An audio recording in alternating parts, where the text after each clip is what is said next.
क्या था आज का डिस्कशन? एक DPP.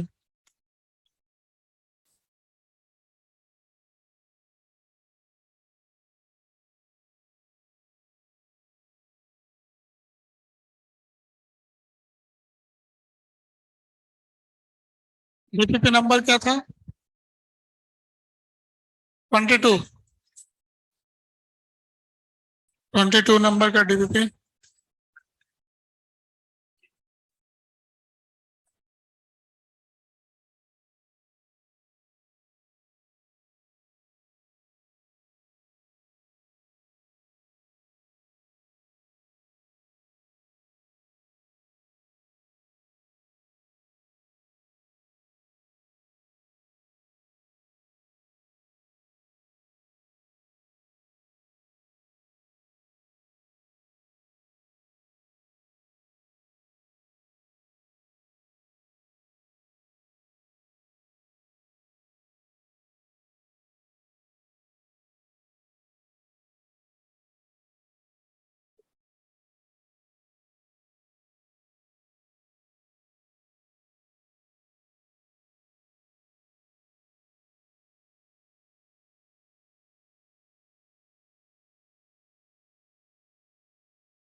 Question number 6।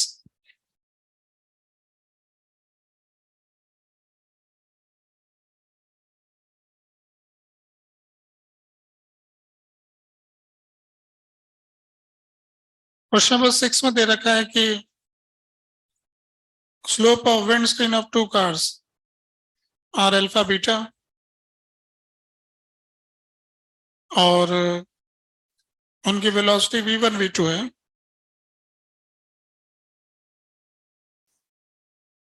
Velocity of the cars will the driver sees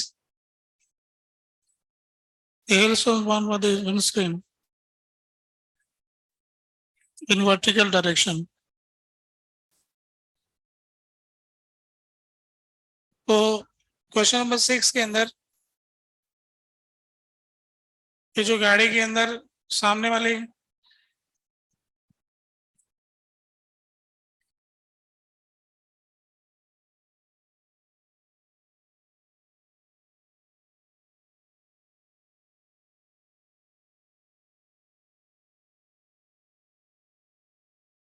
hello stone जो है वो सीधे गिर रहे हैं।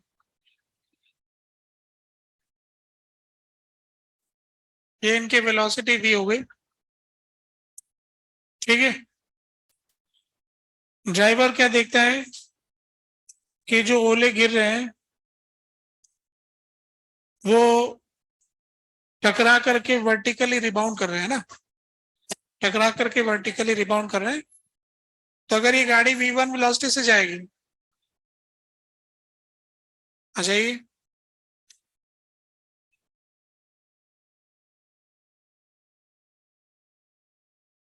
तो ड्राइवर को ऐसा दिखाई देगा। जो गाड़ी में सामने वाला कांच होता है उसको विंड स्क्रीन कहते हैं, वो हवा को रोकता है। तो उसमें क्या है कि ड्राइवर चलते हुए देख रहा है, तो ओले सीधे गिर रहे हैं, गाड़ी की वेलोसिटी इधर है, तो इसको उसमें अपोजिट में ऐड होती हुई दिखाई देगी, तो ओले ऐसे टेढ़े गिरते हुए दिखाई देंगे। तो ऐसा उनको दिखाई दे रहा है कि अब इसका जो परपेंडिकुलर डायरेक्शन है इस को हम ड्रॉ कर लेते हैं, और उनको ये दिखाई दे रहा है कि जो ओले गिर रहे हैं वो ऐसे गिर रहे हैं और वर्टिकली रिबाउंड कर रहे हैं। तो ये वाला जो एंगल थीटा है वो ये वाला एंगल थीटा है। अब क्वेश्चन में ये वाला एंगल अल्फा दिया हुआ है,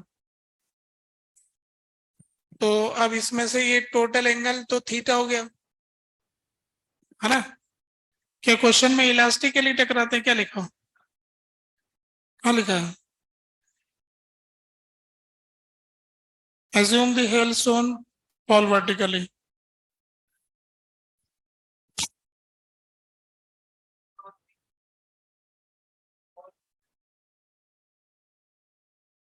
फॉल वर्टिकली लिखा हुआ आगे, ठीक है। तो अपन को कोई दिक्कत नहीं, वर्टिकली गिर रहे हैं, ऐसे टकरा के वर्टिकली जा रहे हैं।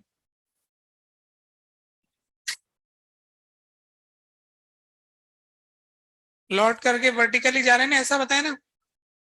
ड्राइवर को ऐसा दिख रहा है कि टकराने के बाद वर्टिकली जा रहे हैं। तो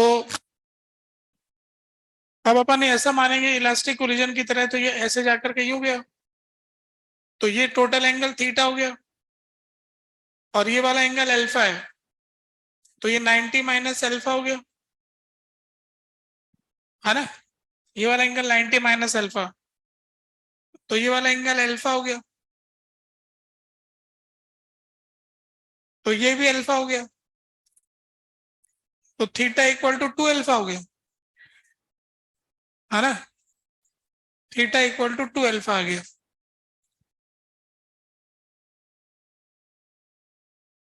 अब tan theta tan two alpha, tan theta इस डायग्राम से मिल जाएगा v1/v। अब अल्फा कितना दिया हुआ है, ये 2 अल्फा 60 हो जाएगा। सिमिलरली दूसरी गाड़ी के लिए लिख लेंगे, है ना। अब मैंने इसमें एक बात मान लिया कि इलास्टिक कोलिजन, है ना। न माने तो क्या होगा, न माने तो फिर ओले को स्मूथ मानते फिर, है ना। स्मूथ मान करके एक इक्वेशन सरफेस के पैरेलल वाली वेलोसिटी सेम कर देंगे, है ना। अगर अपन कोलिजन में इलास्टिक नहीं मानते तो सरफेस को स्मूथ मान लेते। सरफेस स्मूथ मान करके एक इक्वेशन ये भी बन सकती कि ये वाली वेलोसिटी का जो इधर वाला कंपोनेंट है और इस वेलोसिटी का जो इधर वाला कंपोनेंट है बराबर कर देंगे।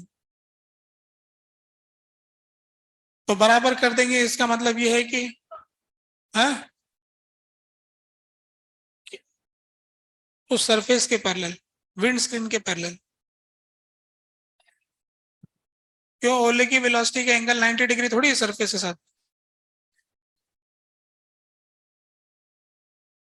ये जो वाइट दिख रहा है ना, इसके साथ 90 माइनस अल्फा है ना। कुल मिला के इलास्टिक कोलिजन से देखो आंसर आ रहा होगा, आ रहा है ना। क्यों टाइम नहीं खराब करते, यही चाहिए। अब क्वेश्चन नंबर 4 में कोई समस्या आ रही है,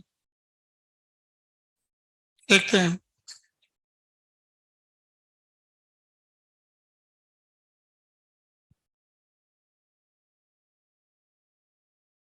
क्वेश्चन नंबर 4 में दे रखा है कि दो पॉइंट स्ट्रिंग पे जिनको ऑब्जर्व किया जा रहा है ट्रेवलिंग वेव के दौरान, x1 0 है, x2 1 है। तो उनका इक्वेशन ये है। तो एक का कोऑर्डिनेट अगर x1 है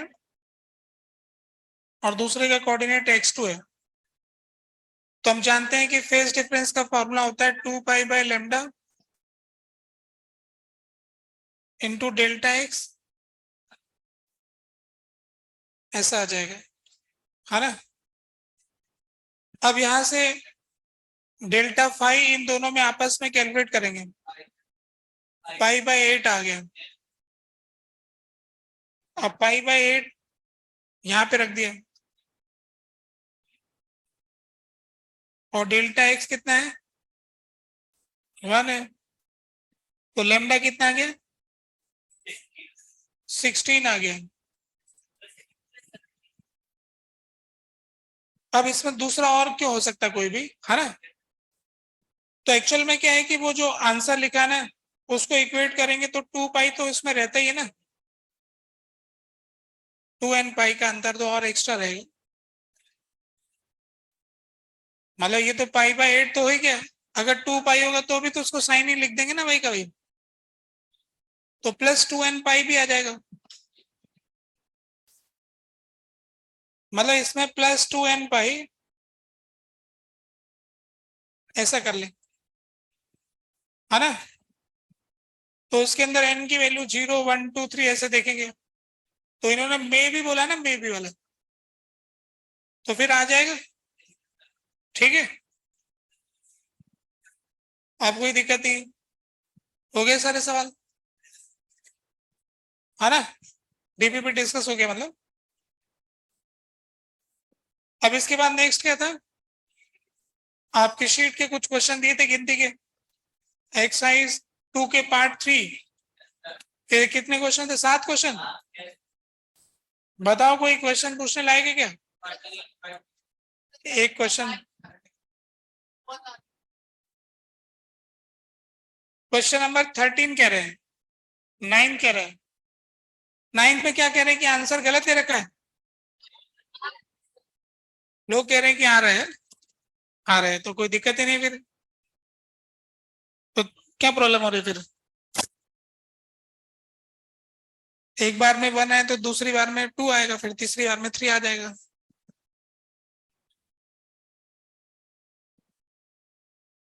question number 9, potential difference between A and B. A और बी के बीच पोटेंशियल डिफरेंस पता करना है। तो इसमें हमें क्या करना चाहिए, रो माइनस रो का कॉन्सेप्ट लगाना चाहिए। ठीक है, तो अब मैं किसी विद्यार्थी से फॉर्मूला पूछने जा रहा हूँ, वो मुझे बताएगा, है ना। कोई बात नहीं, मैं पूछ रहा हूँ, वो बता रहा हूँ अभी कैसे लगेगा। तो एक विद्यार्थी से मैं पूछना चाह रहा हूँ, मुझे फॉर्मूला बताएगा वो, है ना। तुम बताओगे। हाँ,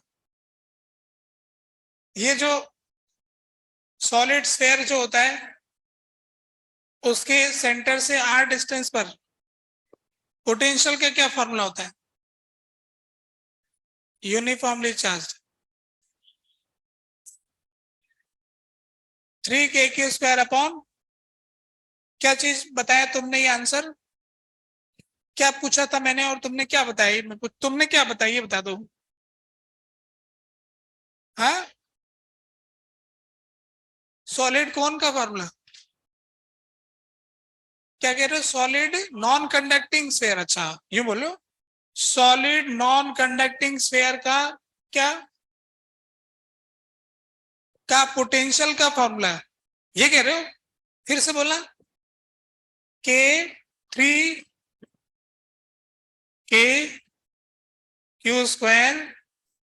अपॉन 5R, सॉलिड स्फेयर के पोटेंशियल का फॉर्मूला बताया तुमने, ये सोच लो आराम से।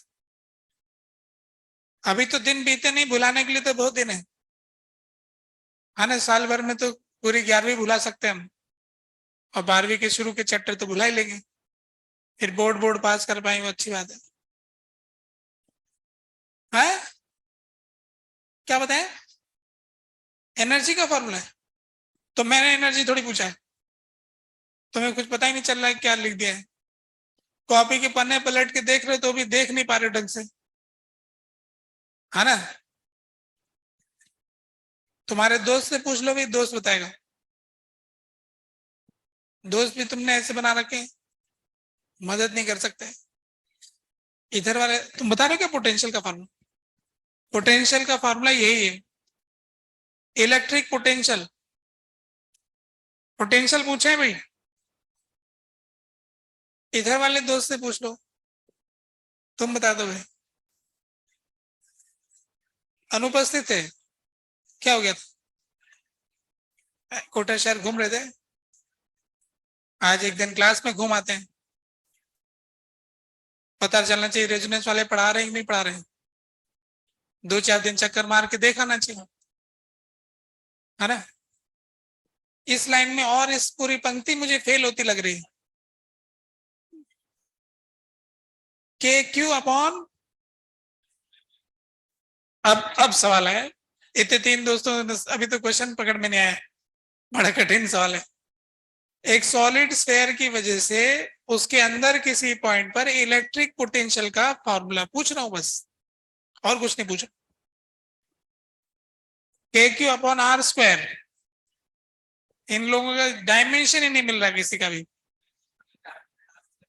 क्वेश्चन ही नहीं समझ में आ रहा है पूछा क्या जा रहा है। बहुत दिनों बाद क्लास में घूमने आए, और इसके आगे वाले मित्र थे, ये तुम बताओ भाई।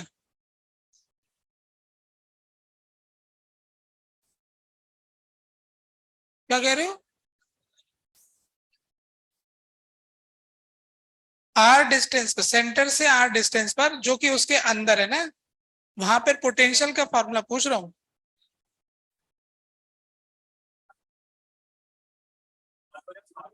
ये तो सॉलिड है, एकदम सॉलिड।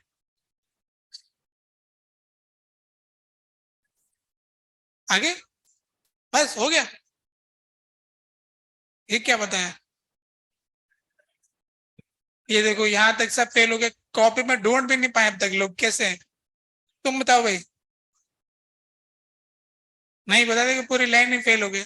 ऐसे बच्चे आप लोगों को, जो जो लोग थोड़ी सी भी मेहनत करते हैं ना, वो देखोगे ऐसे लोग हैं आपके लिए, जो आपको ना आगे बढ़ाने की मदद कर रहे हैं। एक सवाल करोगे ऐसे लोग तो फट से भी खत्म हो जाएंगे, तो क्योंकि ये हाथ लगाते इनके माइनस हो गए, है ना?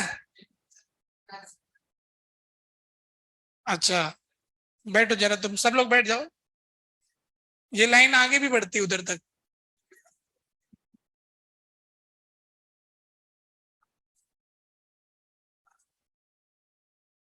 अच्छा, कुछ ऐसा फॉर्मूला बताया?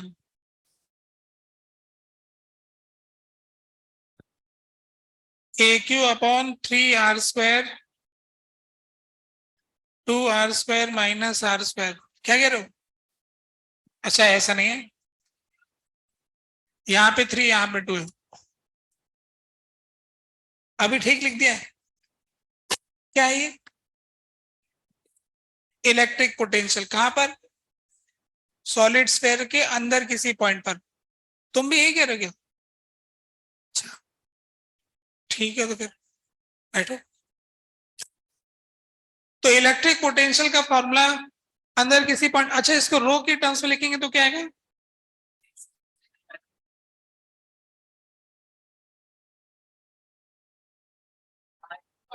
कहां पर? नीचे वाला, उसको दिखाई नहीं दिया बोलो। ठीक है, आर क्यू भी बोला था ना तुमने, मेरे दिखने में नहीं आया वो। के Q upon 2r³ 3r² - r², इसको सॉल्व किया तो रो अपॉन 6 3r² - r² है ना? तो अभी जो हमारा स्फेयर है वो कैसा है, इस तरह का है, ऐसा है ना, होलो टाइप। क्या उसका इनर आउटर रेडियस है कुछ? देखो चित्र के अंदर।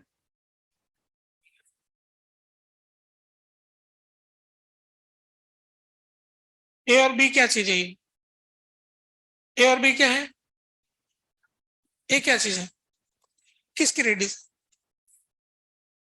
होलोस्फेयर की इनर रेडियस है ही? हाँ वही तो मैं कह रहा हूँ, मैं भी वही कह रहा हूँ। बस अब देखा नहीं तो हुआ नहीं, हुआ नहीं तो गलत हो गया, अब हो जाएगा। इसी को होलोस्फेयर कहते हैं। ठीक होलोस्फेयर है ये, शेल थोड़ी बोल रहे हैं। होलो है ना अंदर से, इसलिए होलोस्फेयर। सॉलिड थोड़ी है पूरा। ठीक है, अब हो जाएगा क्या? रो और माइनस रो दो मान करके फॉर्मूला लगा देना बोलो। और कोई क्वेश्चन? Question number 11।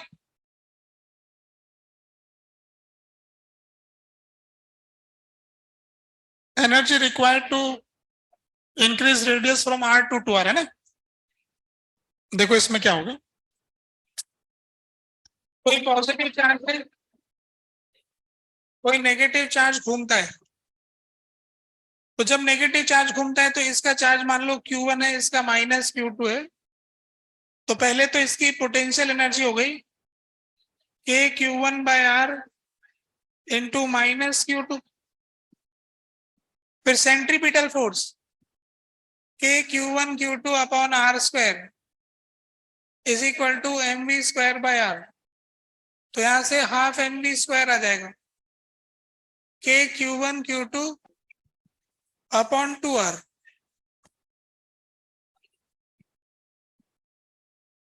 हाँ, सेंट्रीपिटल फोर्स बराबर मास इंटू सेंट्रीपिटल एक्सेलरेशन। ऐसा पढ़ा था ना सर्कुलर मोशन चैप्टर में, वही लगाया। सेंट्रीपिटल फोर्स बराबर मास इंटू सेंट्रीपिटल एक्सेलरेशन। अब इन दोनों को जोड़ देंगे ना, तो टोटल एनर्जी आ जाएगा -KQ1Q2/2R। तो टोटल एनर्जी में जो चेंज आया है वो पता करना है, ठीक है। और कोई क्वेश्चन? क्वेश्चन नंबर 13 में प्रॉब्लम है। 13 किससे हो गया? 13 तुमने कर दिया, उधर दो विद्यार्थियों ने कर दिया, तो कोई एक बता देगा, है ना।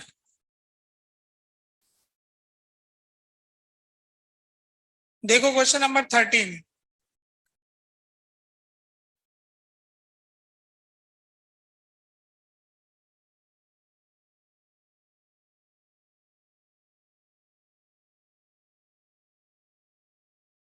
तो 13 में क्या है कि ये पहला हो गया, ये दूसरा हो गया, ये तीसरा हो गया, ये चौथा हो गया, ये पांचवा हो गया, ये 2019 हो गया, ये 2018 हो गया, 2017 हो गया। ऐसे पॉलीगन में 2019 चार्ज है, ऐसा बताया गया क्वेश्चन में, ठीक है। इस पॉलीगन की साइड हमको दे रखी है ए, ये साइड ए है, और यहाँ पे रखा जाने वाला चार्ज क्यू है, सब जगह क्यू है।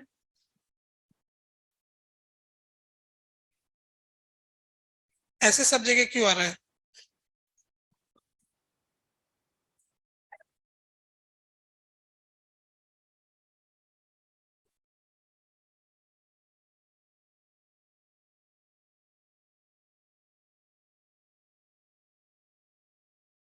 अब देखो, उधर जो आखिरी में विद्यार्थी है वो बताएंगे, ताकि पीछे वाले बच्चे भी सुन लें कुछ, है ना, लास्ट में।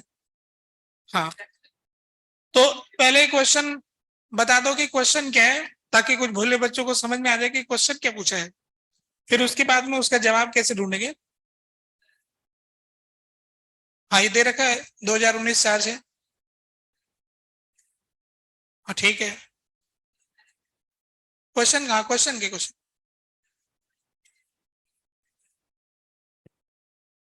हाँ, इसमें से एक चार्ज पार्टिकल रिलीज हो गया है, ये चला गया। हाँ ना, बाकी सब वही के वही है, ठीक है। माने बहुत दूर चला जाएगा तब उसकी कुछ काइनेटिक एनर्जी होगी। फिर उसके बाद जब वो इंफिनिटी पे पहुंच गया, तो हमने दूसरे को छोड़ा कि अब तुम जाओ, तो ये दूसरा भी वहां पहुंचेगा।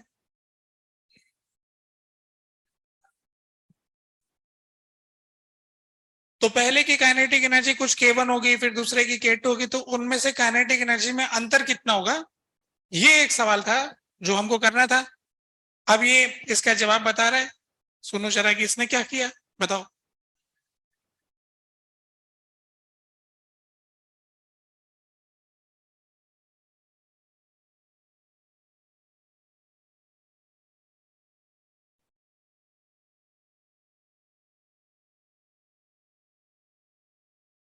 जैसे लिखवा के दिखाओ। 2018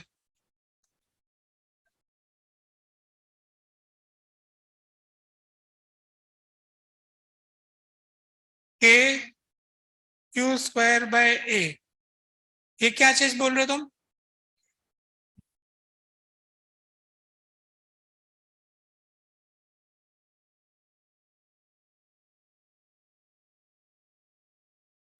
पर इसमें सबका डिस्टेंस तो ए नहीं है।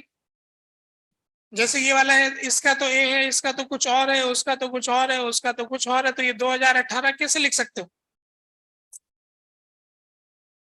ना ना ना, ऐसे थोड़ी होगा। सभी कुछ स्मॉल स्मॉल है। एक से तो दूसरे का डबल का फर्क पड़ा है ना, आधा हो रहा है, वन थर्ड हो रहा है। तो ऐसे तो फर्क ही पड़ रहा है। जो तुम कैलकुलेट कर रहे हो वो कौन सा ज्यादा है? छोटे हिसाब में छोटे, उसके आधे के बराबर की चीज छोड़ थोड़ी सकते हो।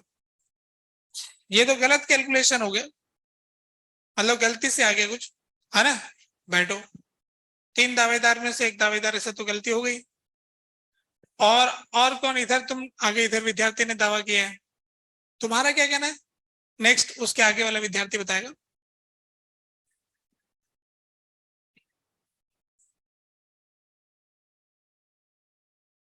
अच्छा,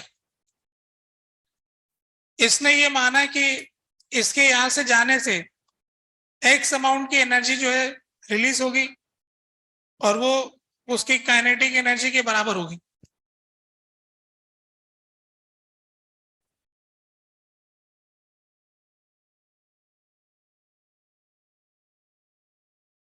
पोटेंशियल एनर्जी।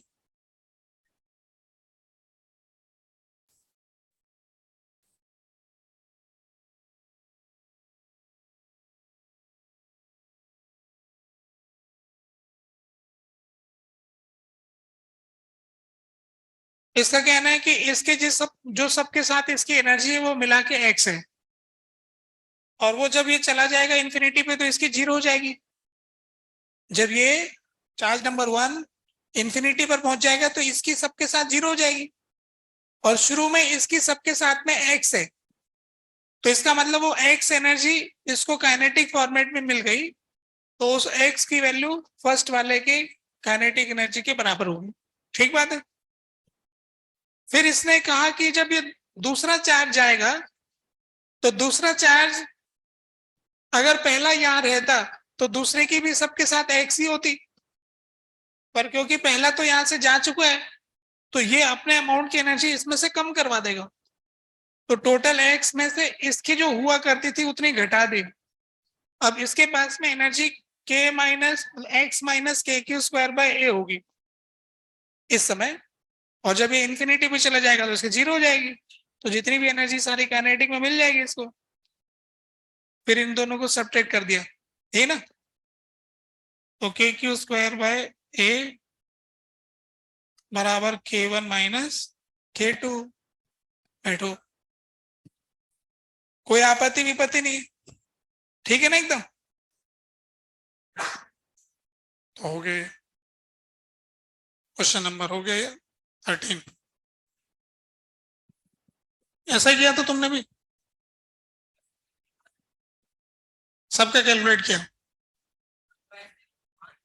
हाँ लिख दिया।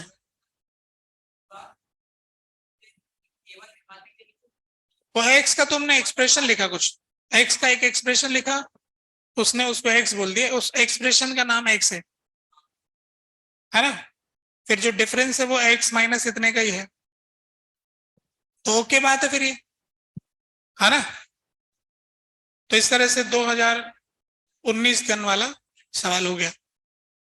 2023 गन कर देंगे तो भी हो जाएगा क्या, है ना। और कुछ हो गया डिस्कशन, ये रखिए।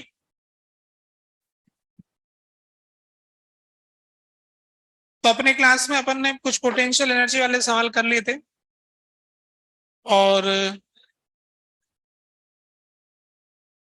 14 में क्या दिक्कत आ रही बोलो, क्वेश्चन क्या है बोलो 14।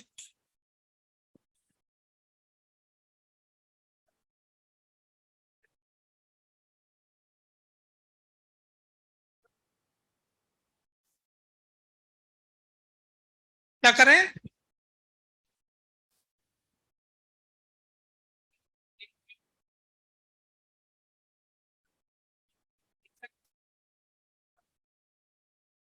तो अब तो तुमने क्या सोचा?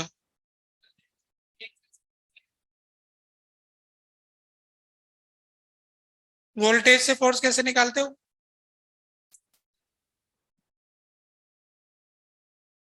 वोल्टेज से फोर्स कैसे निकालते हो? पोटेंशियल दे रखा है तो पोटेंशियल से फोर्स कैसे निकालते हो?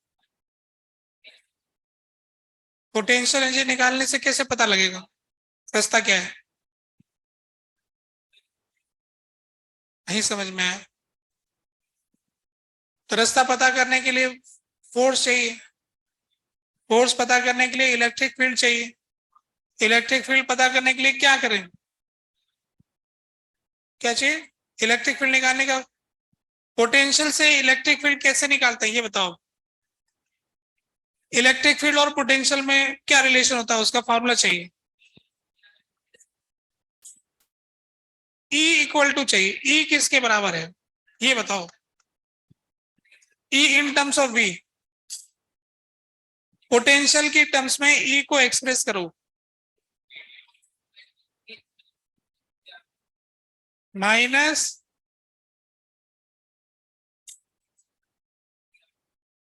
Upon dr। ये क्या हो गया? ऐसा तो कुछ नहीं पढ़ा है ये। V बाय dr तो कुछ गड़बड़ हो जाएगा। अच्छा dv बाय dr, फिर r के, और ये रेडियल डायरेक्शन का इलेक्ट्रिक फील्ड हो गया। फॉर्मूला बताया था।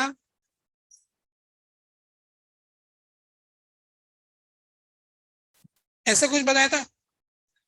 एक्स डायरेक्शन का इलेक्ट्रिक फील्ड निकालो। Minus del V by del x. Y direction का electric field minus del V by del Y.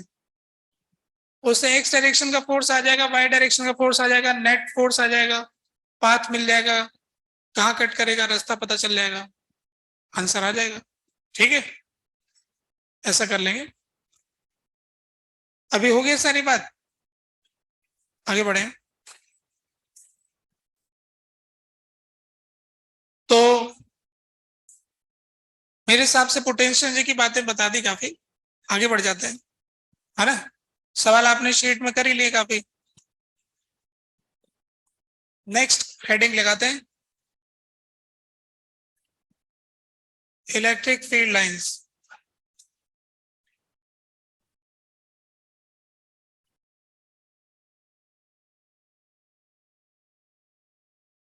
Electric field lines.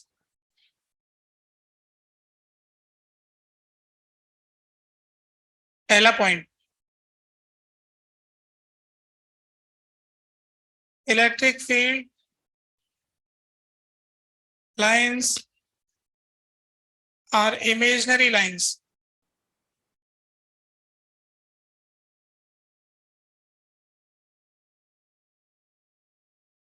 used to represent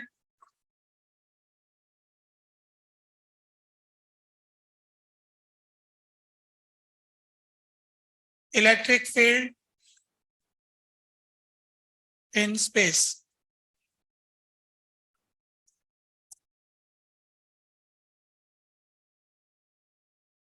electric field lines जो होती है इमेजिनरी लाइंस होती है, जो कि स्पेस में मौजूद इलेक्ट्रिक फील्ड को दिखाने के लिए बनाई जाती है। स्पेस में इलेक्ट्रिक फील्ड है इस बात का एहसास करने के लिए इस लाइन को ड्रॉ किया जाता है। तो electric field lines are imaginary lines used to represent electric field in space. Space में इलेक्ट्रिक फील्ड को रिप्रेजेंट करने के लिए इलेक्ट्रिक फील्ड लाइंस को हम दिखाते हैं।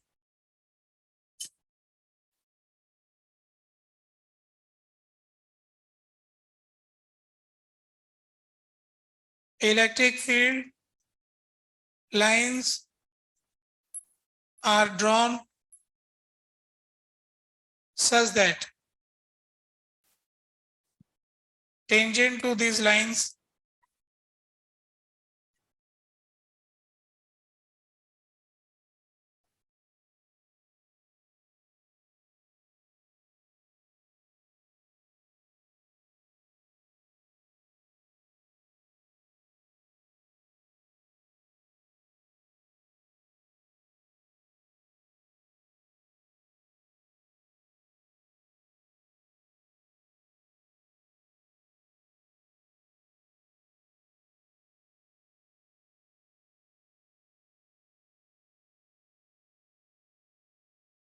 इलेक्ट्रिक फील्ड लाइंस को कुछ इस प्रकार ड्रॉ किया जाता है कि उस पर टेंजेंट खींचने से वहां पर मौजूद इलेक्ट्रिक फील्ड की डायरेक्शन का पता लगता है। जैसे कि मैं उदाहरण के तौर पर बना के दिखाता हूं। यहाँ पर एक पॉजिटिव चार्ज है, तो पॉजिटिव चार्ज की इलेक्ट्रिक फील्ड लाइंस तो बहुत ही सीधी होगी, क्योंकि उसका इलेक्ट्रिक फील्ड उससे अवे होता है और उसमें कुछ जगह बची नहीं। तो अकेले चार्ज की इलेक्ट्रिक फील्ड लाइंस, तो एक पॉजिटिव चार्ज की लाइन है कुछ इस तरह से दिखाई जाती। अगर मुझे कहीं पर भी इलेक्ट्रिक फील्ड पता करना है जैसे यहाँ, तो इसका टेंजेंट ऐसे आ रहा है, तो इस तरफ हो गया इलेक्ट्रिक फील्ड। परंतु अगर दो चार्ज है, एक प्लस का एक माइनस का, तो उस केस में अगर हम देखें इलेक्ट्रिक फील्ड, यहां पर इस पॉजिटिव चार्ज का इलेक्ट्रिक फील्ड जो है इससे अवे है, और इस नेगेटिव चार्ज का इलेक्ट्रिक फील्ड इसकी तरफ है। तो टोटल इलेक्ट्रिक फील्ड इस तरफ आ गया। यहां पर किसी और पॉइंट पे देखें हम, इस पॉइंट पर, तो ये इस पॉजिटिव चार्ज के पास में है, तो यहां पर इलेक्ट्रिक फील्ड ज्यादा होगा, और ये नेगेटिव चार्ज से थोड़ा दूर है, तो इसका इलेक्ट्रिक फील्ड कम होगा। टोटल मिला के जो रिजल्टेंट इलेक्ट्रिक फील्ड आएगा वो ऐसा कुछ होगा। तो ऐसे सभी जगह पर हम इलेक्ट्रिक फील्ड को ड्रॉ कर सकते हैं टोटल इलेक्ट्रिक फील्ड की तरह। ये जो इलेक्ट्रिक फील्ड लाइन बनेगी वो कुछ इस तरह से बनेगी कि इलेक्ट्रिक फील्ड उस पॉइंट पर जो है टेंजेंट हो जाए, जो रिजल्टेंट इलेक्ट्रिक फील्ड है वो इस लाइन के टेंजेंट हो जाएगा। ठीक है, फर्स्ट चार्ज में बताओ कि क्या नहीं हो रहा है।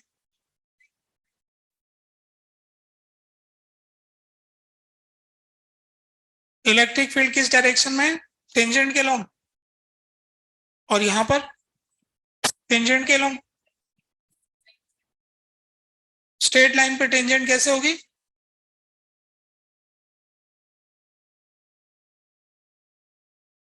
जैसे ये पेन है तो टेंजेंट ऐसे हो गई, हाँ इस तरह से टेंजेंट बनाएंगे, होती है ये भी टेंजेंट, है ना, ये भी तो टेंजेंट है। एक लाइन के परपेंडिकुलर खींचे तो बोले टेंजेंट है कि नहीं है? लाइन के टेंजेंट है कि सिलेंडर की टेंजेंट है? लाइन सिलेंड्रिकल होती है क्या? 3D लाइंस सिलेंड्रिकल शेप होता है क्या लाइन का? अगर ऐसा लाइन खींचा तो ये इस पे टेंजेंट है कि नॉर्मल है? लाइन पे नॉर्मल है। और पेन के टेंजेंट है कि नहीं? पेन के तो टेंजेंट है, टेंजेंशियल है ना ये, पेन के तो टेंजेंट हो गया और लाइन के तो परपेंडिकुलर हो गया। समझ रहे हैं ना? तो कुल मिला के टेंजेंट वैसे होती है, ऐसी भी होती है ना, ये भी टेंजेंट है, पर वो बात 3D में हो रही है। यहाँ पर ये 2D, मतलब 1D बोल लो, आप क्या बोलूँ मैं। दूसरा पॉइंट क्लियर हो गया कि हमको ऐसी लाइनें बनानी कि किसी भी जगह टेंजेंट खींचेंगे तो उससे रिजल्टेंट इलेक्ट्रिक फील्ड हमें पता चलेगा। ठीक है,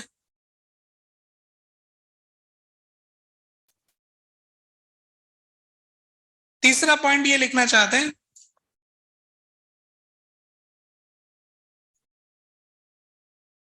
electric field lines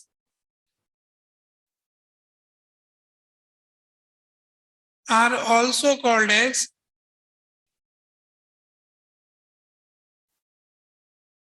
lines of force,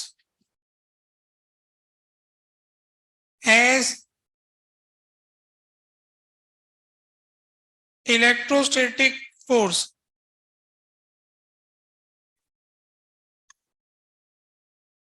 acts along the tangent of the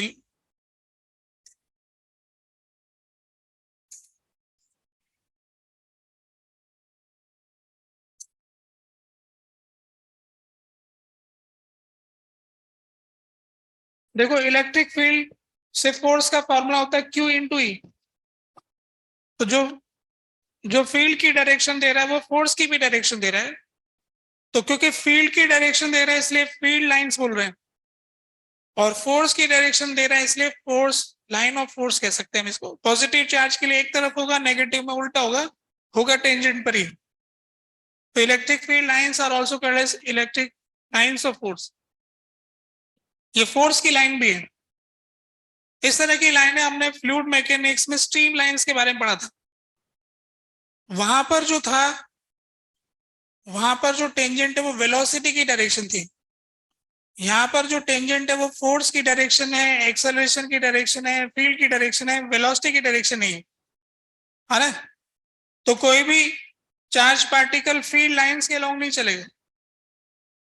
जैसे पत्थर फेंकेंगे तो ग्रेविटी वर्टिकली थोड़ी गिरेगा, वो तो उधर जाएगा जिधर उसकी वेलोसिटी है। ग्रेविटी उसकी वेलोसिटी की डायरेक्शन चेंज कर सकता है, पर जाना तो उधर ही जिधर वेलोसिटी होगी। तो उसी तरह से लाइंस ऑफ फोर्स और लाइंस ऑफ वेलोसिटी में अंतर होता है। स्ट्रीम लाइन तो क्या थी फ्लूइड मैकेनिक्स में कि पार्टिकल उस लाइन के ऊपर ही चलता था। जब पार्टिकल उस लाइन के ऊपर चले तो उसे लाइन, इसका पाथ कह सकते हैं अपन उसको।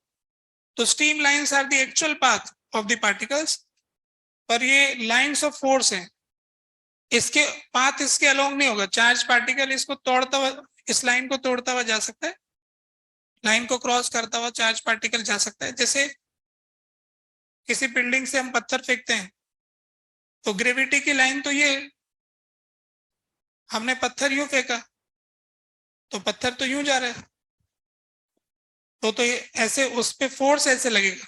जब वो यहाँ पहुंचा तो फोर्स इधर लगेगा, जब वो यहाँ पहुंचा तो फोर्स इधर लगेगा। तो मोशन तो वेलोसिटी से तय होगा, फोर्स से तय नहीं होता है ना। रास्ता वेलोसिटी और फोर्स दोनों मिलके तय करते हैं, एक तरह से कह सकते हैं। ठीक है, तो ये तीसरा पॉइंट जो है ये क्लियर हो गया। Field lines are also force lines, है ना, ये फोर्स लाइंस भी कहलाती है। नेक्स्ट पॉइंट लिखना चाहते हैं,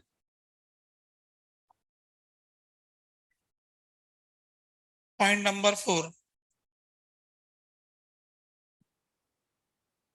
electric field lines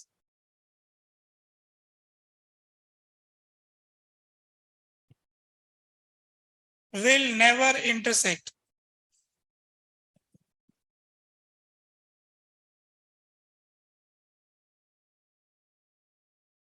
field lines कभी एक जगह पे इंटरसेक्ट नहीं करेंगी, नहीं तो फिर एक ही पॉइंट पे इलेक्ट्रिक फील्ड की डायरेक्शन दो हो जाएंगी, इधर होगा कि इधर होगा, फर्स्ट चॉइस सेकंड चॉइस, तो एक ही होगा एक जगह पे इलेक्ट्रिक फील्ड। तो इस तरह से पॉसिबल नहीं है फील्ड लाइंस आपस में क्रॉस कर जाएं, ये इम्पॉसिबल है ना, not possible.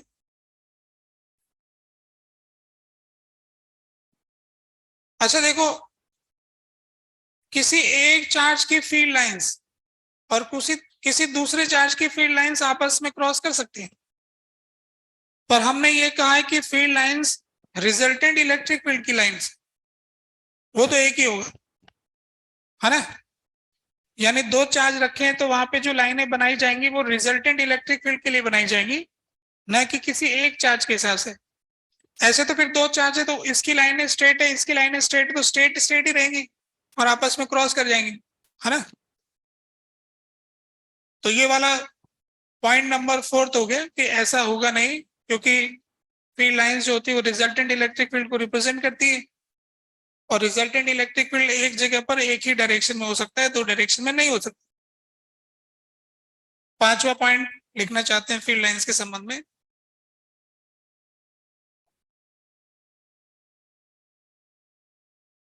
Electric field lines originates electric field lines originates from positive charge and terminates at negative charge only.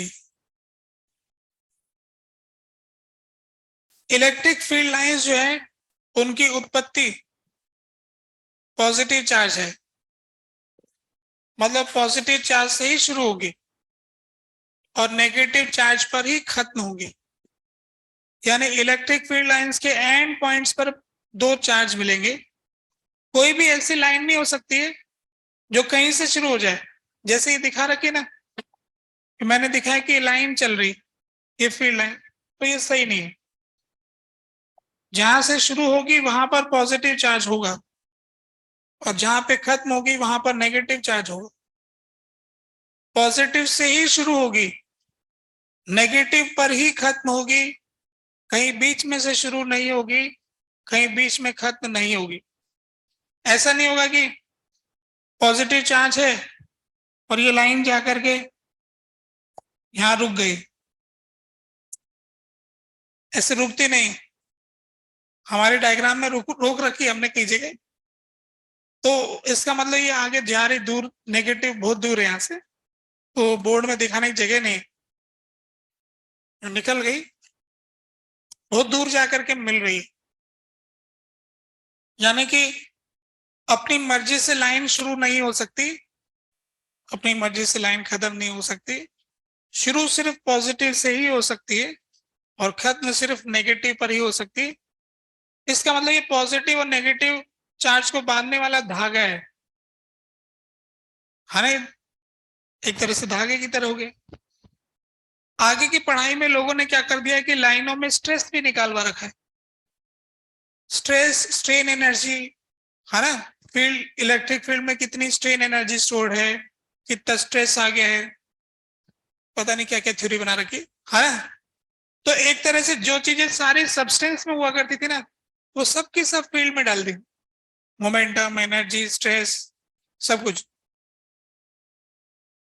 तो ये एक तरह से स्प्रिंग की तरह हो गया ना, बीच में जैसे जोड़ने वाला दोनों एंड्स को। तो ये भी एक इंपॉर्टेंट बात है कि इलेक्ट्रिक फील्ड लाइंस सिर्फ पॉजिटिव से शुरू होगी, सिर्फ नेगेटिव पे खत्म होगी, कहीं बीच में शुरू नहीं होगी, कहीं बीच में खत्म नहीं होगी। कोई पूछेगा ऐसा क्यों? क्योंकि ऐसा हमने माना है, ठीक है। ये सब कुछ तो माना गया है, मान मान के पता नहीं क्या क्या हो रहा है। बनाएंगे अभी डायग्राम, पॉजिटिव नेगेटिव तो क्या हो। ये पांचों पॉइंट क्लियर हो चुका है, छठे पॉइंट पे जाते हैं। 6 point, point number 6, number of lines shown is directly proportional to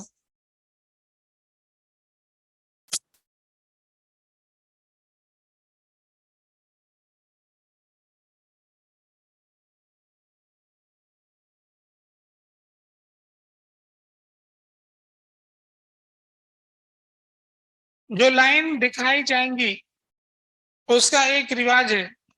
अभी कितने दिखाओगे लाइन, तो प्रोपोर्शनलिटी में दिखाओ। अगर क्यू चार्ज के लिए 4 लाइन है तो 2Q चार्ज के लिए 8 लाइन दिखाओ, ऐसा रूल है, ठीक है। जैसे मान लीजिए कि यहां पर पॉजिटिव चार्ज है Q और यहां पर नेगेटिव चार्ज है -2Q, ठीक है। ये Q है, ये -2Q है। तो अब अपन ऐसा है कि इनके बीच में लाइनें दिखाते हैं, यहां से यहां तक, यहां से यहां तक, यहां से यहां तक, एक इधर, एक इधर और एक इधर। कितनी लाइन दिखा दी इसके ऊपर? 6 दिखा दी। अब इसके ऊपर 3 ही दिखाई है, 12 दिखानी भाई।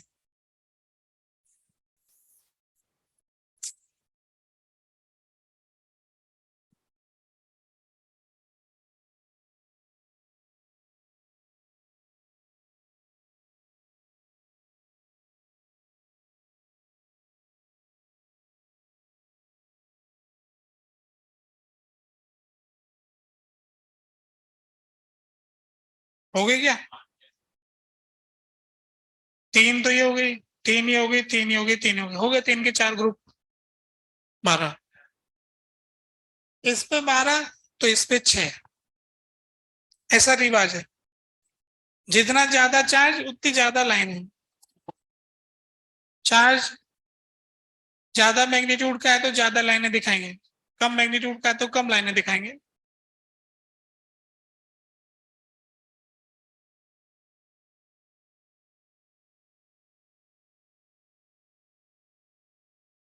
तो number of lines shown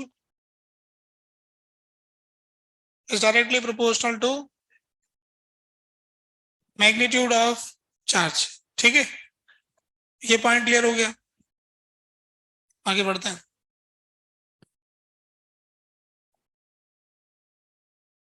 सातवां point,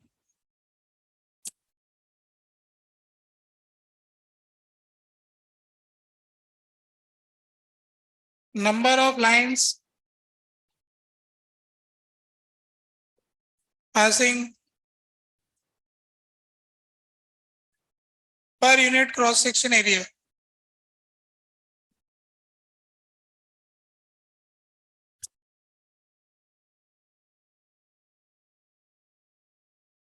represents magnitude of electric field।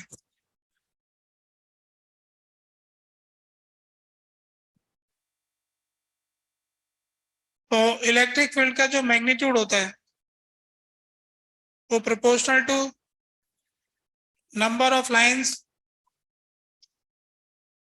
Upon perpendicular area. Cross section area मतलब परपेंडिकुलर एरिया।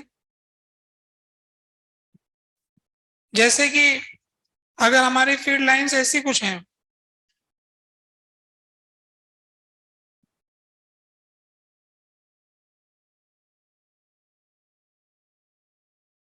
तो इस इलाके में अगर इलेक्ट्रिक फील्ड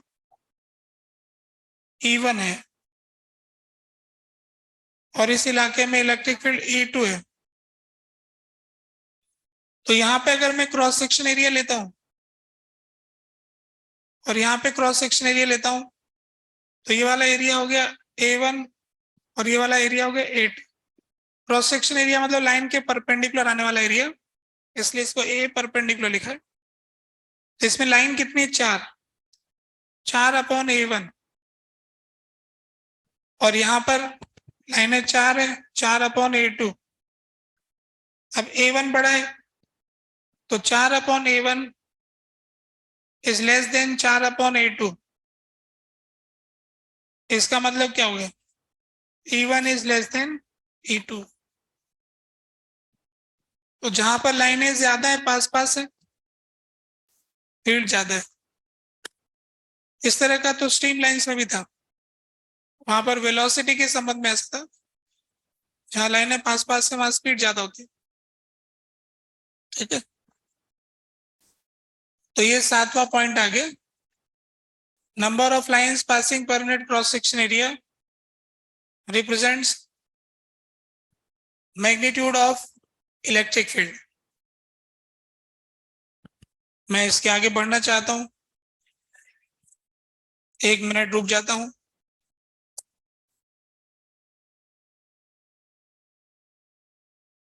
जो क्लास के भीतर ही समझने का काम करते हैं वो दूसरे लोगों को हराने का काम कर रहे हैं।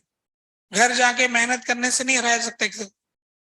विद इन दी क्लास बात एकदम क्लियर कर लो, घर जाके 2-4 सवाल से पक्का कर लो, वो सबसे जीत में है।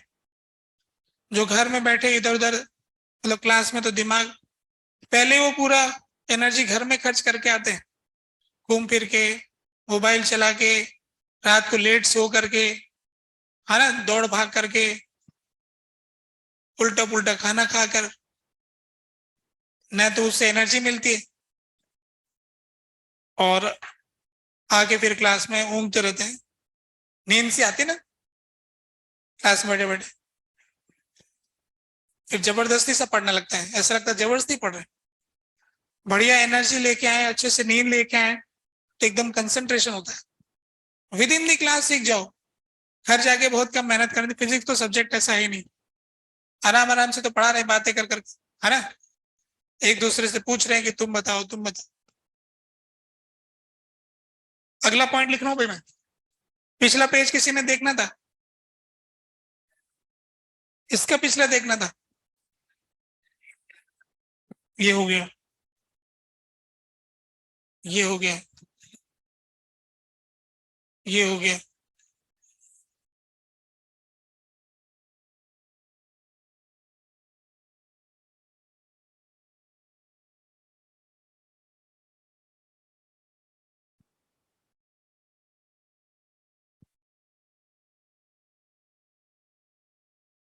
आठवां पॉइंट कंडक्टर के संबंध में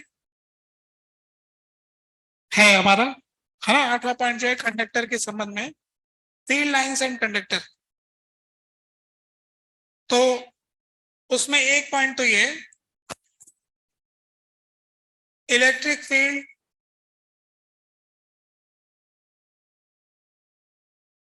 lines are not shown inside conductor,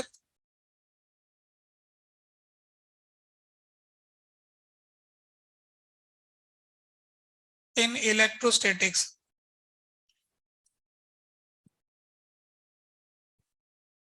जब हम इलेक्ट्रोस्टैटिक्स की बात कर रहे हैं, जब कोई करंट वरंट नहीं बहता है, तो उस समय हम कंडक्टर के भीतर इलेक्ट्रिक फील्ड लाइंस नहीं दिखाते। और दूसरा स्टेटमेंट है,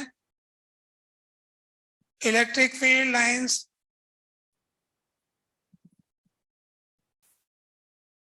are always perpendicular to surface of conductor।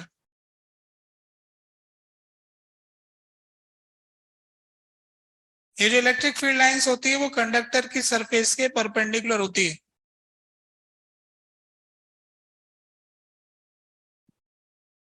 जैसे कि मैं यहां पर आपको दिखाता हूं, ये कोई कंडक्टर है और यहां पर एक पॉजिटिव चार्ज है, तो पॉजिटिव चार्ज की जो फील्ड लाइंस हैं वो यहां से इस पे जाएगी, यहां जाएगी, यूं जाएगी,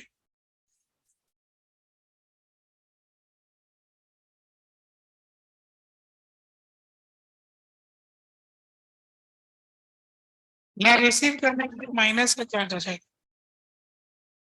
माइनस चार्ज माइनस।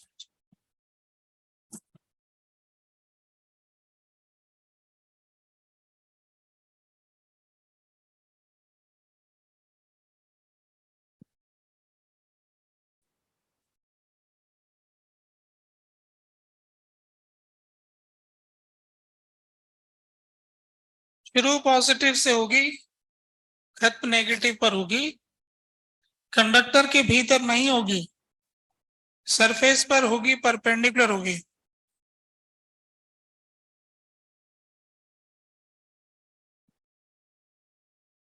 ये है कंडक्टर। तो कंडक्टर जो है उसके भीतर नहीं दिखाई जाती है इलेक्ट्रिक फील्ड लाइंस, और उसकी सरफेस पर परपेंडिकुलर दिखाई जाती है।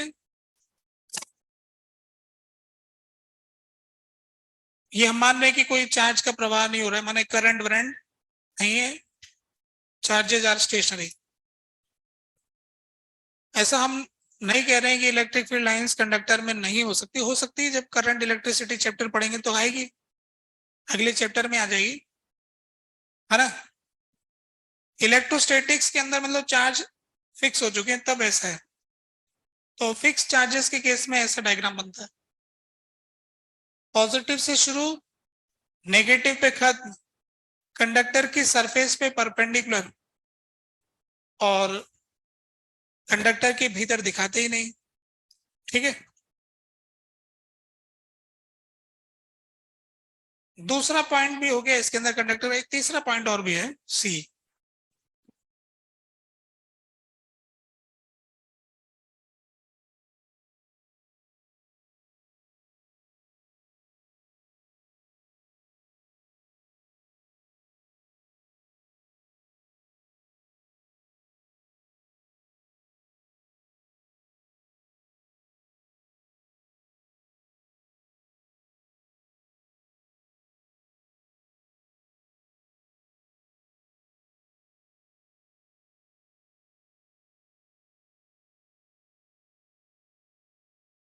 कंडक्टर के संबंध में फील्ड लाइंस के बारे में एक और पॉइंट है कि कोई भी फील्ड लाइन ऐसी नहीं होगी कि उसी कंडक्टर से शुरू होकर उसी कंडक्टर पे खत्म हो जाए।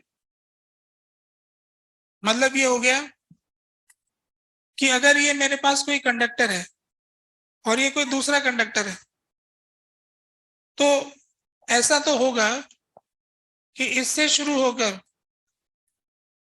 उस पे खत्म हो जाएगी, इससे शुरू होकर इस पे खत्म हो जाएगी, क्योंकि दोनों कंडक्टर दूर दूर है, 1 2 है, अलग अलग है। परंतु अगर ऐसा कुछ है कि ये अकेला कंडक्टर है, अब यहां पर पॉजिटिव चार्ज है और यहां पर नेगेटिव चार्ज है, तो ऐसी कोई लाइन नहीं होगी जो इससे शुरू होकर इस पे खत्म हो जाए। ये गलत है। या फिर अगर हमारे पास 2 3 कंडक्टर हैं, मान लीजिए कि 3 कंडक्टर है, 1 2 और 3,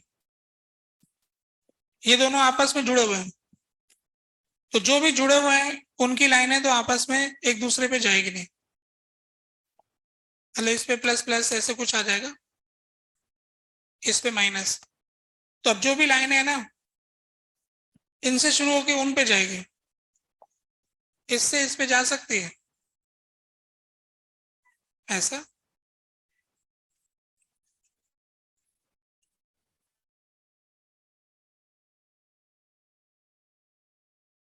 सरफेस के परपेंडिकुलर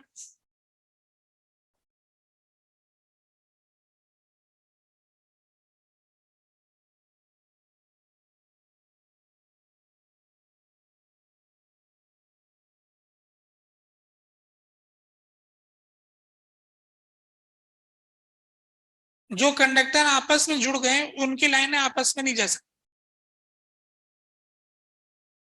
किसी दूसरे के पास जाएगी जो दूर रहता है ना। अगर एक कंडक्टर पे एक लाइन आ गई तो ये चार्ज आपस में मिलकर के न्यूट्रलाइज कर देंगे, लाइन खत्म कर देंगे, है ना।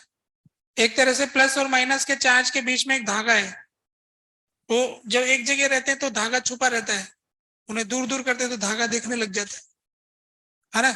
जब वो एक ही कंडक्टर पे दोनों चार्ज आ गए और धागे से बंधे तो कंडक्टर में तो रास्ता फ्री होता है घूमने का, जाके मिल जाएंगे, वो लाइन रहेगी नहीं, है ना। और अगर आपस में कनेक्टेड है तो उस रास्ते से आके मिल जाएंगे, फिर नहीं रहेगी। दूर दूर रहेंगे ना तो ही रहेगी। ठीक है। तो कंडक्टर और इलेक्ट्रिक फील्ड लाइंस के संबंध में 3 बातें बताई गई। कंडक्टर के भीतर नहीं दिखाना, सरफेस पे परपेंडिकुलर दिखाना, और उसी कंडक्टर से उसी कंडक्टर पर मत दिखाना, है ना। छोटी सी 3 बातें हैं याद रखने वाली।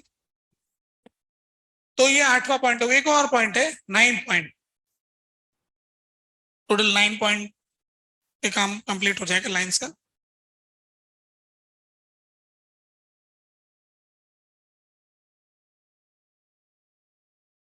हो गया ना नोट। ये तीनों डायग्राम इस सी वाले पॉइंट के लिए।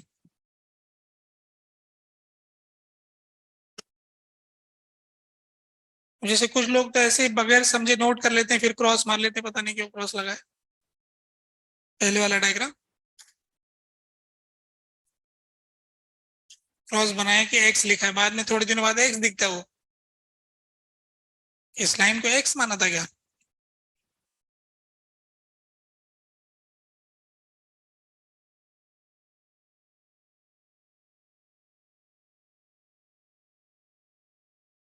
सारे नोट्स अपने दिमाग के भीतर बनाओ। रोज घर जाके ऐसे सोते वक्त जब सो ना, उससे पहले एक बार अपने दिमाग की कॉपी को पन्ने पलटो कि आज मैंने इलेक्ट्रिक फील्ड में ये पढ़ा, इसमें 9 पॉइंट आए थे, तो पहली पंक्ति में क्या लिखा था, दूसरी में क्या लिखा था, तीसरी में कैसे 9 पॉइंट क्या थे। ऐसे करके जो आपकी ये वाली कॉपी है ना, ये तो एग्जाम में अलाउड है, कोई चेक नहीं करता इसको, है ना, इसी से तो एग्जाम देंगे हम। तो एग्जाम वाली कॉपी को भरते रहो, ये रद्दी कॉपियां बिक जाएंगी, समझ नहीं आएंगी, है ना, भूल जाएंगे। अच्छा, जिसके पास कॉपी रहती है ना, वो हमेशा ना सोचता है बाद में पढ़ लूंगा, मेरे पास लिखा हुआ है। मैंने अब तक अपने कभी नोट्स बनाए नहीं, मैंने अपने दिमाग में बनाए हैं, ताकि भूल जाते तो फिर से पढ़ा देते हैं, है ना, पढ़ाने से फिर याद आ जाता है।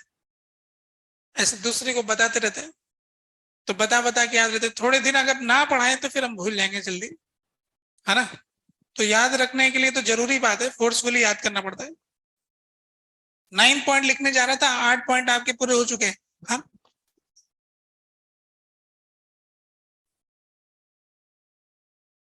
हाँ, ये तो परपेंडिकुलर दिखाया ना मैंने, प्रयास तो किया है, ये परपेंडिकुलर दिखाने का प्रयास किया है, लग तो रही है लगभग, है ना। 9 पॉइंट, देखिए, पॉइंट नंबर 9,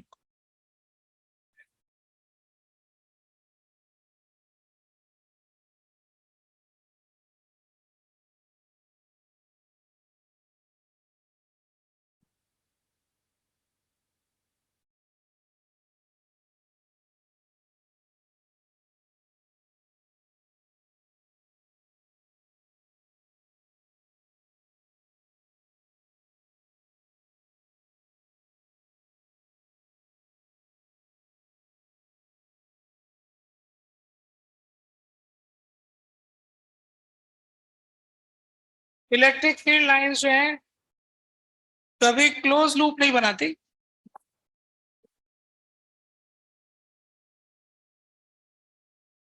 ये electro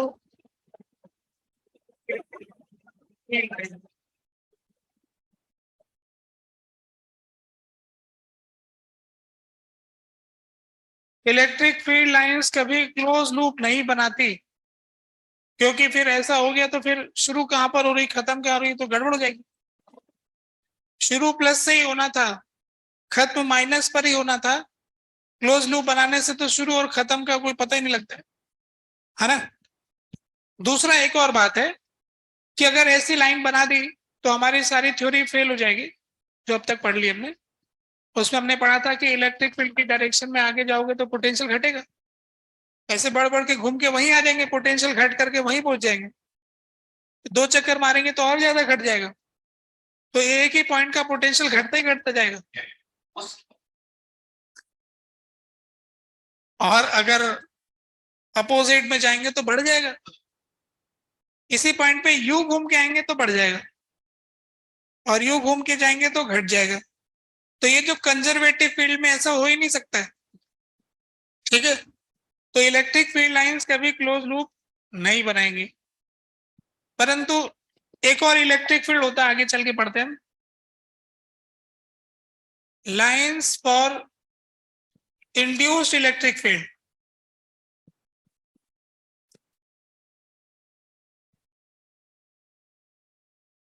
always forms close loop.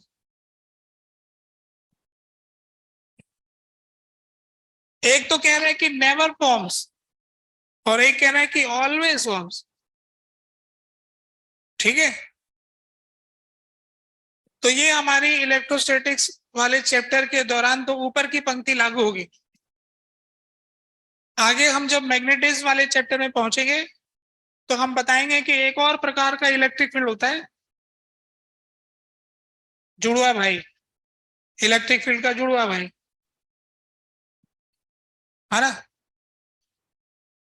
तो वो जो होता है वो होता इलेक्ट्रिक फील्ड ही है, वही उसके लिए फोर्स का फार्मूला Q इंटू ही है, उसके होने से फोर्स वैसे ही लगता है, पर वो क्लोज लूप बनाता है, पर उसको पैदा करने वाला चार्ज नहीं है, वो चार्ज से पैदा नहीं होता, किसी और बात से होता है, तो वो हम आगे पढ़ेंगे। तो वो एक अलग प्रकार का है। तो ऐसा संभव भी है और ऐसा संभव भी नहीं भी है। तो जब हम इस चैप्टर में क्लोज लूप देखेंगे तो काट देंगे, ये तो गलत लाइन है, फिर आगे चल के देखेंगे तो हाँ ये तो होता है ना, ऐसी बात है। हाँ, इंड्यूस्ड इलेक्ट्रिक फील्ड का क्या होता है, यूं इलेक्ट्रिक फील्ड का नाम रखा हुआ है इंड्यूस्ड इलेक्ट्रिक फील्ड।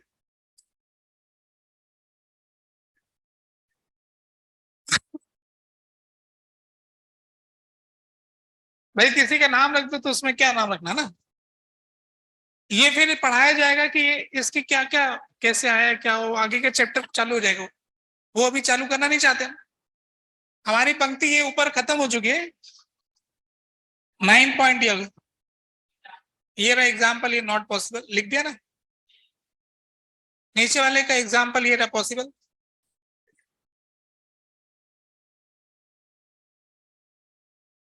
ये जो ऊपर वाले इसके लिए वो पॉसिबल में की कैटेगरी में आ गया और उसके लिए नॉट पॉसिबल में आ गया।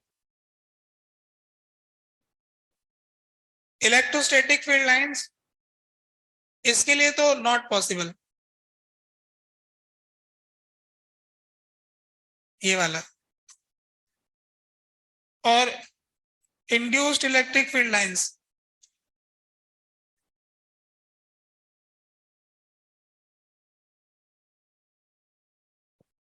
इसके लिए हो गया ऑलवेज, ऐसा हमेशा होता है, वो हमेशा ही क्लोज लूप बनाती है, ठीक है। तो ये उदाहरण ही बना रखा है सामने, ठीक है। तो इलेक्ट्रोस्टैटिक्स वाले चैप्टर में क्लोज लूप देखते ही काट देंगे, गलत ऐसे लाइनें होती नहीं, गलत डायग्राम, है ना। और उस चैप्टर में पहुंचेंगे, हाँ ये तो होता है। पेपर में क्या करना है, दोनों चैप्टर में से कौन सा है हमको कैसे पता लगेगा, जब सारे चैप्टर पढ़ लेंगे तो फिर हमें मिलेगा क्वेश्चन के अंदर जानकारी, जब आप समझ जाओगे कि इंड्यूस्ड इलेक्ट्रिक फील्ड कब पैदा होता है, फिर आपको पता लग जाएगा कि यहाँ पर तो इंड्यूस्ड इलेक्ट्रिक फील्ड तो है ही नहीं, तो इसलिए वो तो लाइन बनेगी नहीं, है ना। तो ये 9 पॉइंट है, बस 9 पॉइंट में सारी बात हो गई। इसके आप कुछ लाइंस ड्रॉ करके देख लेते हैं। तो इसका एग्जांपल लेते हैं एक लाइंस के लिए, एक पॉजिटिव चार्ज और एक नेगेटिव चार्ज बगल बगल में रखे हैं, तो इसकी फील्ड लाइंस कैसी होंगी देखो जरा।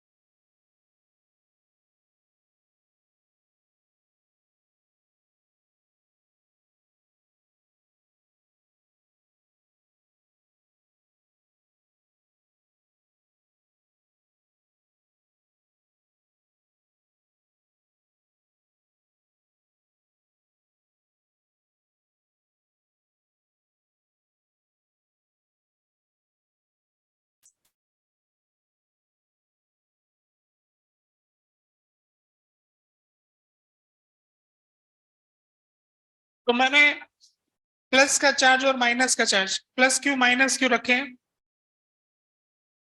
इनका इलेक्ट्रिक फील्ड लाइंस आपको दिखाया कि कैसा दिखाई देता है।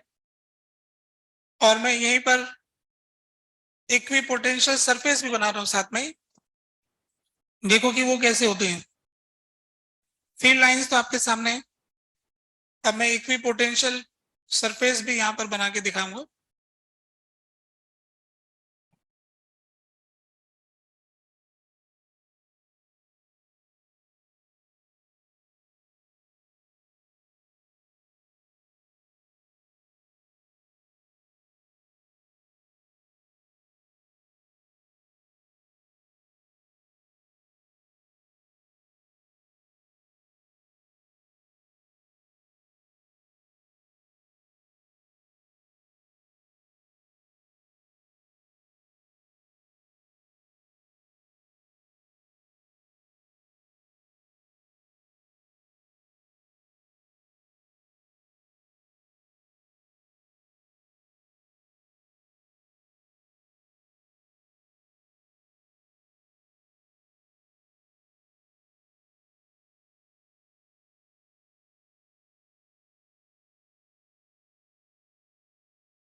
येलो कलर से हमने इक्विपोटेंशियल सरफेस दिखाई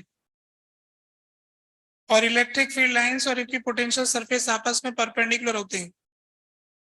तो हर जगह ये परपेंडिकुलर दिखाने का प्रयास किया गया है, कहीं ना दिखे तो मान लेना कि परपेंडिकुलर है।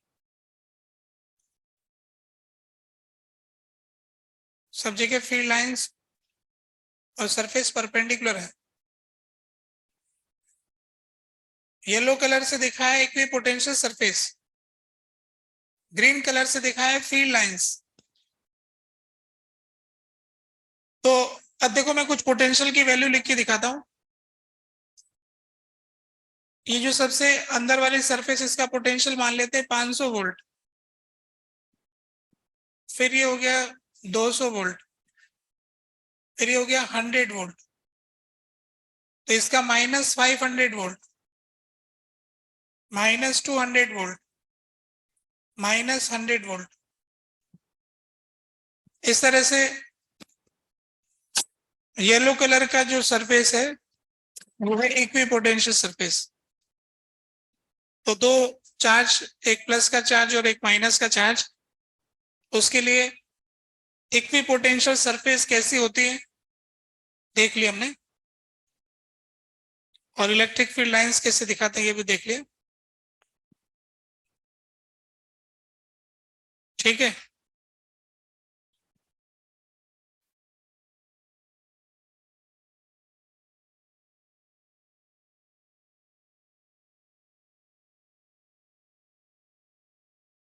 एक विद्यार्थी ने सवाल पूछा कि अगर चार्ज दुगना है तो डबल लाइन दिखाएंगे, है ना।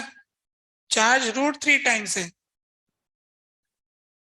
तो फिर कितनी लाइन दिखाएंगे। तो पहले तो ये बताओ कि चार्ज √3 टाइम्स हो सकता है क्या। सीधी सादी बात, √3 टाइम्स तो चार्ज हो ही नहीं सकता है, क्योंकि वो सब ई का मल्टीपल होगा। कोई भी चार्ज ई का मल्टीपल होगा तो सिर्फ रेशनल नंबर का मामला है, इरेशनल नहीं आ सकता है। ठीक है,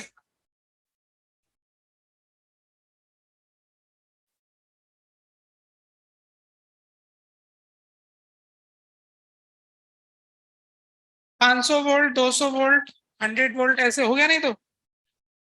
अच्छा, जिस तरह से लाइनों के मामले में ऐसा रूल है कि पास पास लाइनें होंगी तो फील्ड ज्यादा होगा, ऐसे इक्वी पोटेंशियल सरफेस दिखाते अपन।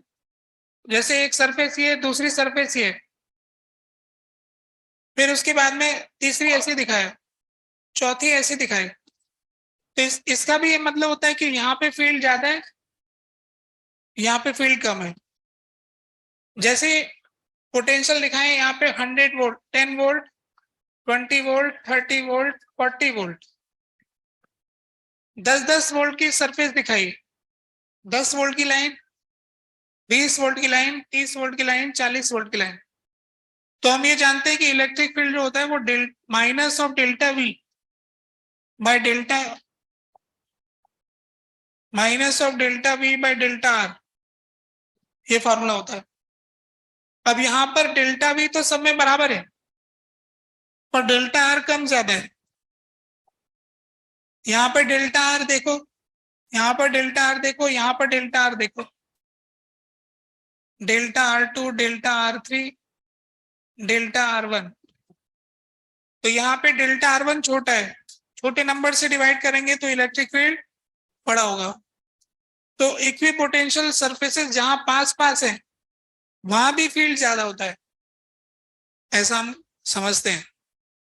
ठीक है, तो बनाने वाले लोग ऐसे हिसाब किताब से बनाते हैं।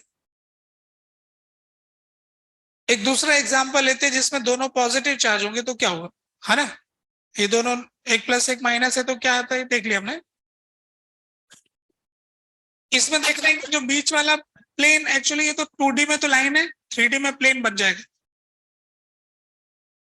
ये बीच वाला प्लेन इक्वी पोटेंशियल होगा, जीरो पोटेंशियल होगा इसके आगे अगले पेज पे जा रहा हूँ, दूसरा एग्जांपल ले रहा हूँ। एग्जाम्पल 2,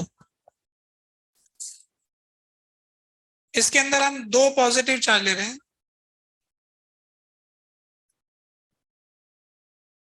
दो पॉजिटिव चार्ज की लाइनें कैसी होगी?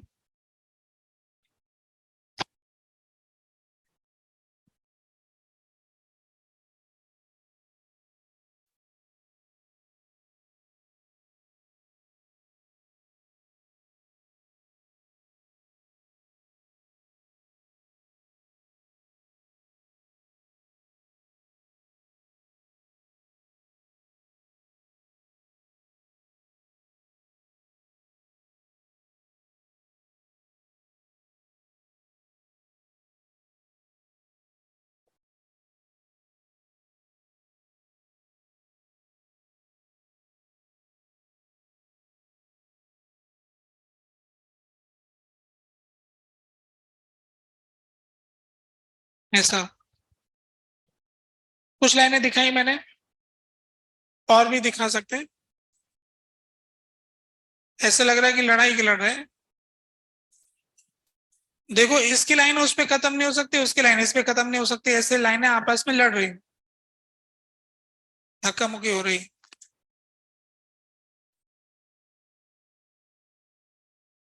अच्छा, अपन जानते हैं कि बीच वाले पॉइंट पे ई जीरो होता है, इस पॉइंट पे ई जीरो होता है, तो कोई ऐसी लाइन नहीं होगी जो यहां से शुरू होकर के यहां खत्म हो जाए।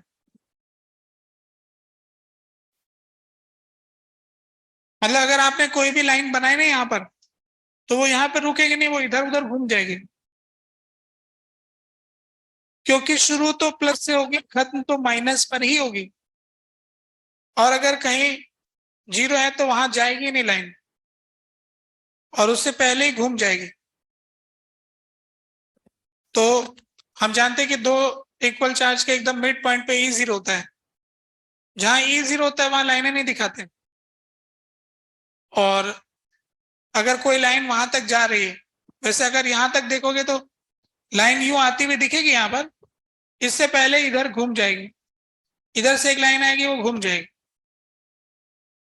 है ना?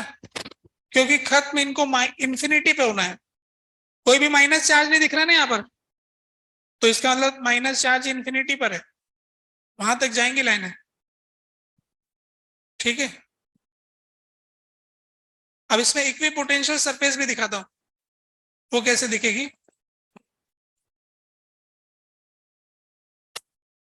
इक्वी पोटेंशियल सरफेस देखिएगा।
इक्वी पोटेंशियल सरफेस,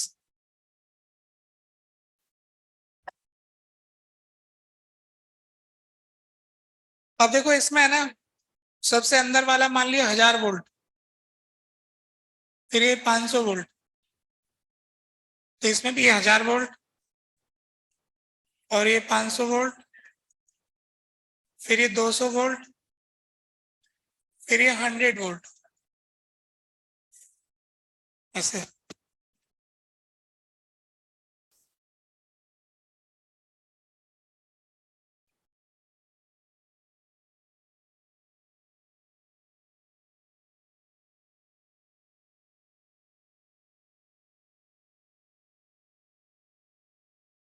इस तरह से एक माने दो पॉजिटिव चार्ज का कैसा इक्विपोटेंशियल सरफेस होगा ये दिखा दिया। इक्विपोटेंशियल सरफेस को हमेशा परपेंडिकुलर दिखाना इलेक्ट्रिक फील्ड के, तो जहां जहां इलेक्ट्रिक फील्ड है वहां पर वो परपेंडिकुलर कट करना चाहिए।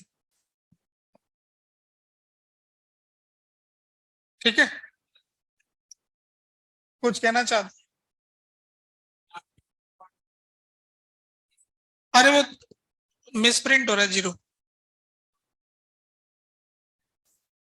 100 लिखा था वो।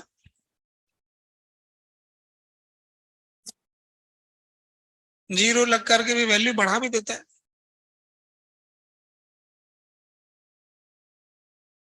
बोलो। सही, सही कहा। ठीक है, देखो दोनों पॉजिटिव चार्ज है और दोनों के पोटेंशियल ऐड होंगे, तो फॉर्मूला के क्यू बाय आर है। तो जिससे जैसा डिस्टेंस है वैसे वैसे होता जाएगा, दूर जाते जाएंगे तो पोटेंशियल कम होता जाएगा, तो इन्फिनिटी पे ही 0 होगा। है ना, दो पॉजिटिव संख्या है K Q one upon R one, किसी भी पॉइंट का पोटेंशियल क्या होगा, K Q one by R one. Q one तो क्यू दे रखा है वैसे ही बराबर है, तो K Q by R one plus K Q by R two किसी भी पॉइंट पर। अब ये माइनस तो कहीं होगा नहीं, 0 जब दोनों से इनफाइनाइट डिस्टेंस पे जाएंगे तभी होगा, तो बस इसके हिसाब से बन रहे है ना। तो ये जानकारी हो गई दूसरे में। तीसरा एक और देख लेते हैं।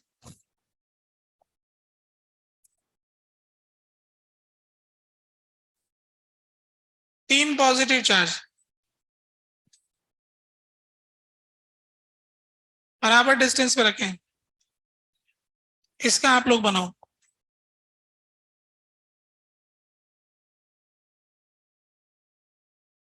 तीन इक्वल चार्ज है, अब इसका बनाओ कैसे बनेगा। तीन इक्वल चार्ज प्लस के,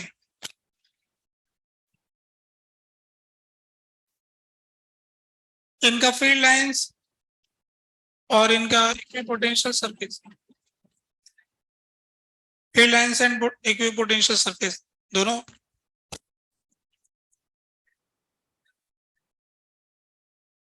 ठीक है,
ठीक है, ये इक्विपोटेंशियल सरफेस दिखाया है।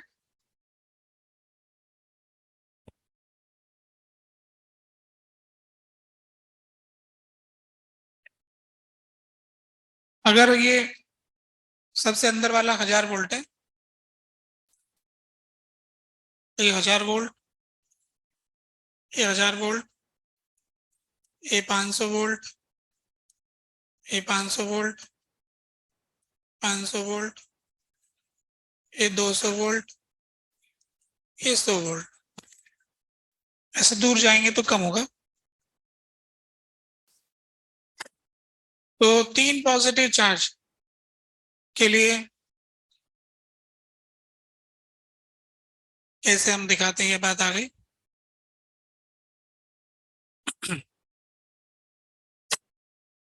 तीन पॉजिटिव चार्ज का इलेक्ट्रिक फील्ड कितनी जगह जीरो होता है? सेंटर पे तो जीरो होता ही, और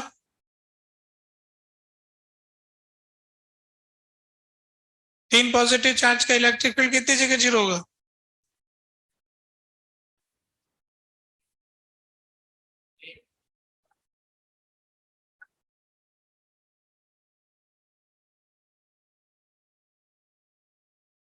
चार जगह हो जाएगा। कैसे?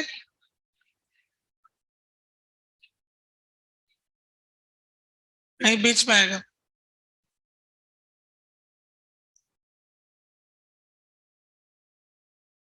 मतलब एक यहाँ पर बीचों बीच, एक इधर,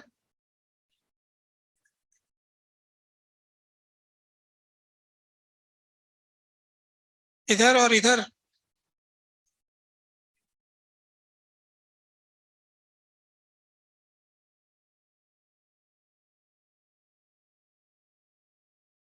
चलो ये तो सॉल्व करके पता लगे। यही ऐसे तीन मिल जाएंगे, टोटल चार जगह जीरो मिल जाएगा। इन दोनों का जो बाइसेक्टर है, दो चार्जेस का जो बाइसेक्टर है, उसके ऊपर 2 पॉइंट लाई करेंगे, और ऐसे उसके बाइसेक्टर पे भी 2 पॉइंट लाई करेंगे, और उसके बाइसेक्टर पे भी 2 पॉइंट लाई करेंगे। तीनों के बाइसेक्टर पे 2 पॉइंट लाई करेंगे, तो फिर 2 पॉइंट लाई करेंगे तो ये 2 पॉइंट ऐसे नहीं होंगे। इसका बाइसेक्टर यहाँ कहीं आएगा, एक इसका बाइसेक्टर यहाँ कहीं आएगा, और इसका बाइसेक्टर यहाँ कहीं आएगा। इसका बाइसेक्टर यूं, और इन दोनों का बाइसेक्टर यूं, और इन दोनों का बाइसेक्टर, तो ये कॉमन होगा। तो चार जगह ई जीरो होगा। ठीक है, ढूंढना थोड़ा मैथमेटिकली टफ होगा, पर ऐसा है। ठीक है, तो ये फील्ड लाइंस के बारे में पूरी बातें हो गई। अब जो नेक्स्ट हेडिंग है उसका क्या नाम है? Electric flux. जो इसकी अगली हेडिंग है उसका नाम है इलेक्ट्रिक फ्लक्स। नाम बता रहा हूं, तो फॉर्मूला भी बता दो, नाम नाम में क्या रखा है। अब डॉट प्रोडक्ट लिखा है तो क्या इसको ओपन कर देता हूं।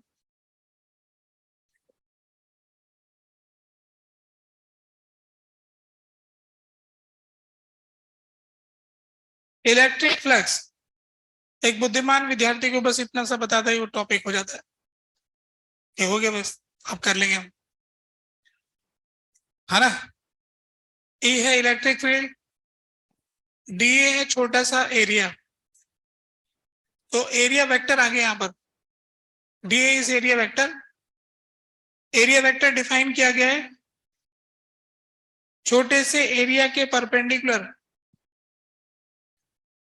और जिसका मैग्नीट्यूड एरिया के बराबर होता है, जिसकी डायरेक्शन एरिया के परपेंडिकुलर होती है। जो एरिया के परपेंडिकुलर है और जिसकी लेंथ एरिया के बराबर है, वो एरिया वेक्टर है। एरिया तो स्केलर पढ़ा था, ये वेक्टर कहां से आ गया? हमने मान लिया।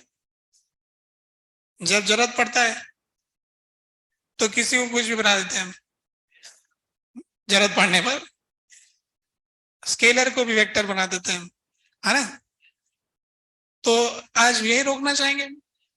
अगली क्लास में देखेंगे हम इसके बारे में कि एरिया वेक्टर क्या होता है, कैसे इसे कैलकुलेट करते हैं। होमवर्क करने के लिए आपके पास में टीपीपी है और बस। कब अगली क्लास? कल ही है क्या? ठीक है, तो ज्यादा पढ़ लेंगे।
हुआ क्या किसी से?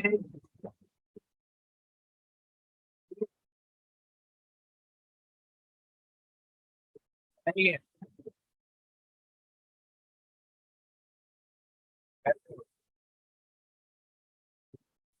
बात बात हुआ क्या कर रहे हो? कब तक करोगे?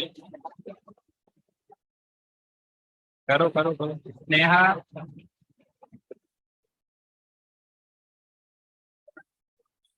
14 का है। इसी में दो रॉन्ग टर्म नहीं होगी, बस एक ही रॉन्ग टर्म होगी। 14 नहीं करो। देख लो, सोच लो। 5 रुपए का सवाल है। 5 रुपए जीत सकते हो आप इस सवाल के।